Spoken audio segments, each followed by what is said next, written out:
I think there's going to be a lot of eyes on me during this video, so I'm going to address this as if I'm talking publicly and not directly to my audience, which is how I normally would do it. So, hello, my name is Felix Schellberg, but you probably know me as PewDiePie. I've been making videos on YouTube for about the last 6 years.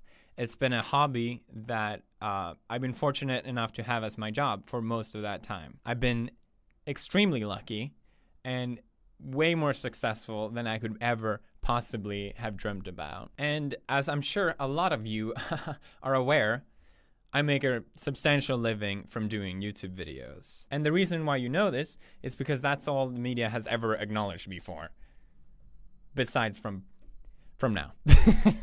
I think most internet personalities can agree with me that the media generally doesn't like us very much. Variety, for example, posted in 2013, "If PewDiePie is YouTube's top talent, we are all doomed." That was sort of my introduction to the media. This is in 2013. And although I don't think I understood it at the time, I think what this article shows more than anything, old school media does not like internet personalities because they're scared of us. We have so much influence and such a large voice, and I don't think they understand it, and that's why they keep this approach to us. I actually did an interview in 2014 with the Wall Street Journal, and before then, I didn't really do interviews because of this. But I thought, hey, Wall Street Journal, that's a well-respected news outlet. That would be a great way for people to finally hear about my story. And maybe I'm a little biased, but I think my story is kind of interesting. You know, I'm completely self-made, and I managed to become really successful. And I thought, hey, maybe that's something worth celebrating, but no, it always just comes back to the money. Which is funny because that's something I've never showed in anyone's faces. It's people shoving their faces in mine.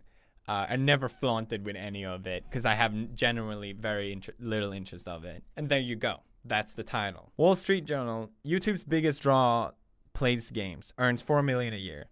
Money is really all I've ever been acknowledged for. And I'm not saying this to put me on a pedestal. I'm just saying this to show an example. But I literally raised millions of dollars to charities. That's rarely ever spoken about. Now, over the years of me doing YouTube, I become less and less tolerant of the media and what they're saying. If there's anything I learned about the media from being a public figure, is how they blatantly misrepresent people for their own personal gain, even viciously attack people just to further themselves. And if you watch my channel closely, you can tell that it's something that I've really been fighting back on lately. I literally said the media is stupid and that clickbait media is a huge problem because all they really need is a strong title. That's all that really matters. And the more I punch back, the more I get back as well. It's something that I noticed. I'm just a guy. It's literally just me. There's not a producer out there hiding behind the wall. There's no writer. There's no camera guy. So what am I supposed to do about this? Well, I make fun of it. This year, I said to myself I was going to be more honest. I'm not going to keep smiling to the media. I'm going to be more open about things. And I knew there was going to be a price to pay for that. I thought, you know what? It's worth it. I've been successful. I can take it. And here we are. Here we are. Disney severs ties with YouTube star PewDiePie after anti-Semitic post. Now, basically, I'm sure as you already know, the article came out from the Wall Street Journal, basically accusing me of being an anti-Semite. I want to address the biggest issue first, which I think is the whole guys holding up the sign thing. I'm sure you've seen it. It's been everywhere. A lot of people loved the video, and a lot of people didn't. And it's almost like 2 generations of people arguing whether this is okay or not. But regardless of that, I just wanted to reiterate that my intention was just to show how stupid the website is and how far you can push it by paying $5. I'm sorry for the words that I used, as I know they offended people.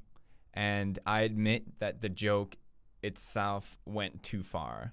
I do strongly believe that you can joke about anything, but I also believe that there's a right way and not the best way to joke about things. And I love to push boundaries, but I would consider myself a rookie comedian, and I've definitely made mistakes like this before, but it's always been growing and learning experience for me, and it's something that I actually learned to really appreciate. And I think this whole situation has definitely been that for me, and it's something that I'm going to keep in mind moving forward. So Wall Street Journal, a well-known, respected news outlet, posted that I, during the past 6 months, have made 9 videos that have anti-Semitic messaging in it. I heard about this before the story came out, and I thought, this is absurd. Wait, sorry, was that Wall Street Journal or The Sun? I didn't quite get that. How is this news? This is insane. So basically, they went to the biggest brands that I work with, Disney and YouTube, and they pushed them to the corner and said, hey, what do you think about this? Hate? Look at this. This is bad. Obviously cornering them, forcing them to sever their ties with me. I fully understand that. And I don't want people to think that, oh, I can joke about whatever I want. It doesn't have to affect me. I'm pewdiepie. I understand that these things have consequences. This video is not me trying to justify that. Here's the thing though. They don't call it jokes. They call it posts. I made a point that the media takes what I say out of context. They take that and put it out of context to use against me and to portray me as a Nazi. They used another video where I joke that the YouTube Heroes program is seen basically like a Nazi scheme, where I look at a Hitler speech, and they use that as proof that I'm a Nazi or anti-Semite. I'm not kidding. They used even me pointing my arm like this. Technically, they can use this as evidence as well, because that's what they did. I'm not joking. The Wall Street Journal did this. It's the most absurd thing I have ever heard. Like, maybe The Sun. Maybe The Sun. I can understand. There is more. They took another video where I explain how the media is taking everything I say and do out of context and how damaging that is. And then they took the last part of that, which was a joke where I dressed up in a soldier outfit and again looking at Hitler's speech.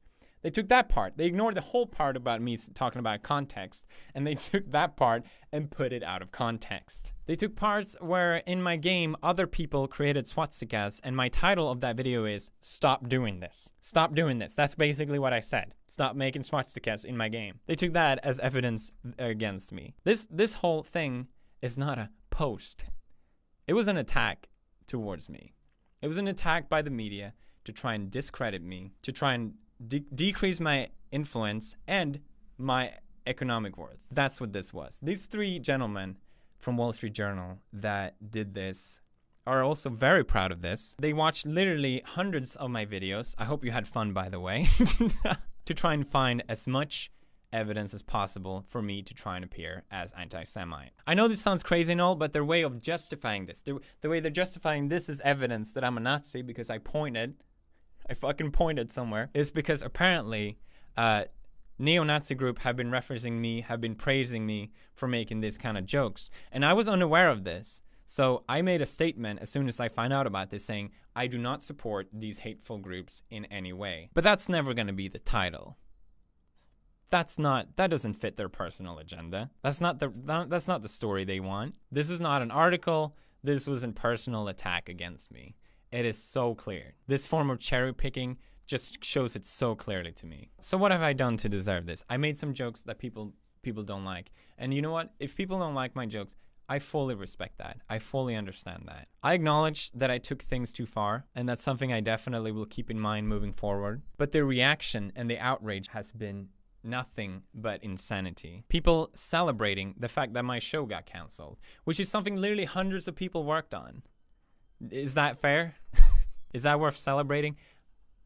Over some jokes that you disagree with? J.K. Rowling is apparently not a fan of me. Again, it's fine to not agree with someone's sense of humor, but calling me a fascist, how is that helping anyone? Some people have been saying that these jokes are normalizing hatred. Regardless if that's true or not, spoilers, it's not, unless there's 53 million Nazis watching me for some reason. A personal attack like this to portray me as anti-Semitic is doing no one a favor. You're targeting some Swedish guy that tries to be funny. Most of the time, it doesn't really go well.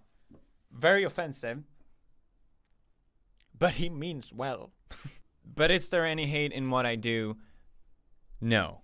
Absolutely not. Personally, I think they are the ones normalizing hatred, because there is actual hatred out there.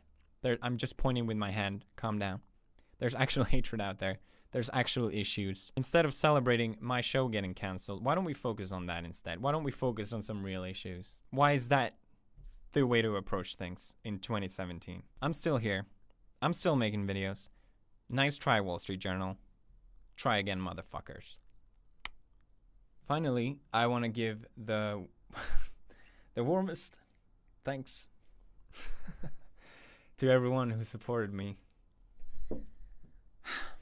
It's been incredible to see. Thank you, everyone in the YouTube community. Hey, it means a lot. Thank you. Thanks. Now, the most appropriate way to end this, I think, is the 10th thing. The 10th secret Nazi thing that went right past Wall Street Journal. I can't believe they didn't notice it. Our secret Nazi salute, the bro fist.